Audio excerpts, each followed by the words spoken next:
আচ্ছা, এই বিড়ালটা যেহেতু আমার বাসায় আজকে নতুন আসে প্রথমবার, সো ও যদি সলিড চিকেনটা দিচ্ছি যদি না খায়, তাই আমি একটু ক্যাট ফুড মিক্সড করে দিচ্ছি।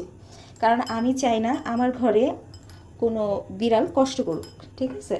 সো আমি বিড়ালটাকে সুন্দরভাবে খাওয়ানোর চেষ্টা করছি। যদি খায় আলহামদুলিল্লাহ, নয়তো ওর পিছনে লেগে থাকতে হবে। তো প্রথম যেহেতু আমার বাসায় আসে, এই জন্য কিন্তু ওকে আমি চিকেনের স্টকটা দিচ্ছি না। যেভাবেই হোক ও যেন এতটুকুই খেতে পারে। আর ওর জন্য এখানে পানি রেখে দিয়েছি, এখানে খাবার দিচ্ছি। খাও বাবা, খাও। মজা মজা মজা মজা মজা। উ খাচ্ছে। মাশাআল্লাহ, মাশাআল্লাহ। খাও খাও খাও বাবা, খাও। বিড়ালটা এত মিশুক আর এত ভালো, মানে আমি কি বলবো, অনেক আদরি। দেখলে মনে হয় যে আলুর মতো মতায় ফেলি। কি সুন্দর করে খাচ্ছে, ওর খায় কোনো বাধা নেই, বোঝাই যাচ্ছে যে এই ভাইয়ার বিড়াল, ওনারা অনেক যত্ন করে আদর করে ওকে রাখে। আর হচ্ছে ও খুব আদর প্রিয় একটা বিড়াল। এর আগে যে বিড়ালটা আমি ম্যাটিংয়ের জন্য নিয়ে আসছিলাম, ওই বিড়ালটা মূলত মানে খুব বেশি আমাদের সাথে ফ্রি হয়নি, খুব বেশি বলতে টোটালি ফ্রি হয়নি। ও একটা কর্নারে গিয়ে বসে আছে। এই ভিডিওটা কিন্তু আপনাদের সাথে আমি শেয়ার করেছি, আপনারা যারা দেখেননি তাহলে আমার প্রোফাইলে ঢুকে একবার দেখে নেবেন। ওই বিড়ালটাকে নিয়ে আমি অনেক ঝামেলার মধ্যে ছিলাম, অনেক টেনশনের মধ্যে ছিলাম। ওকে আজকে দুপুরে নিয়ে গেছে, কালকে রাত থেকে বিড়ালটাকে আমি পাহারা দিয়েছি, অনেক ভালোভাবে রাখার চেষ্টা করেছি, এবং কি আমার তরফ থেকে আমি 100% ভালোভাবে রাখার চেষ্টা করছি। কিন্তু বিড়ালটা কোনোভাবেই ও হচ্ছে অন্য মানুষদের কাছে যায় না, মানে আমি অপরিচিত, আমরা সবাই ওর জন্য অপরিচিত ছিলাম, যার কারণে কিন্তু ওই বিড়ালটা আমাদের সাথে ফ্রি হতে পারেনি। আছে কিছু বিড়াল ফ্রি হয়, আবার কিছু বিড়াল ফ্রি হতেই পারে না।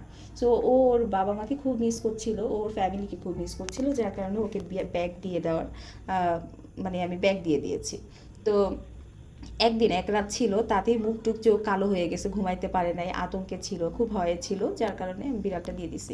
তো আজকের মধ্যে আমি হচ্ছে এই মেল বিড়ালটাকে নিয়ে আসি। আর এই বিড়ালটা এত মিশুক মাশাল্লাহ। একটু আগে আমি ক্যাট ফুড দিয়েছি, ক্যাট ফুডটা খুব সুন্দর করে খেয়েছে। আর এখন চিকেন দিয়েছি, যদি চিকেনটা না খায় এই জন্য কিন্তু আমি চিকেনের সাথে ক্যাট ফুডটা মিক্স করে দিয়েছি। মাশাল্লাহ, আমার মনে হচ্ছে ওর খাওয়া দেখে ওকে যদি আমি সলিড চিকেনটাও শুধু দিতাম তা মনে হয় খেয়ে নিত। যাই হোক, বাচ্চাটা খাচ্ছে তো এটাই হচ্ছে বড় কথা। তো এখানে ওর জন্য পানি রেখে দিয়েছি। ও যখনই আসছে, এত গরম ছিল, আমি নিচ থেকে লাফে ওকে কোলের মধ্যে নিয়ে দেন হচ্ছে আমি তাড়াতাড়ি করে আমার বাসায় নিয়ে চলে আসছি। ওকে হচ্ছে রুমে ফ্যান ছেড়ে ফ্যানের নিচে রেখেছি, যেহেতু বাইরের থেকে এত গরম থেকে আসছে। আমি ডিরেক্টলি কিন্তু ওকে এসির ভিতরে রাখি নাই। আর স্প্রেরও একটা ঝামেলা আছে, যেহেতু এসি রুমে যদি আমি রাখতাম, যদি ও স্প্রে করতো, তাহলে কিন্তু ওই রুমটা সবসময় বন্ধ থাকলে একটা দুর্গন্ধ ছড়াতো। তো আমি ভাইয়াটাকে বলছি যে আপনি মাইন্ড করেন না, আমি আপাতত ফ্যানের নিচে রাখি, আমি পরিস্থিতি বুঝে দেন হচ্ছে আমি ওকে রুম আলাদা করে দিব আমার ফিমেল বিড়ালটার সাথে। তারপরে হচ্ছে ভাইয়াটা বললো না সমস্যা নেই, ও থাকে, ও সবভাবেই থাকে।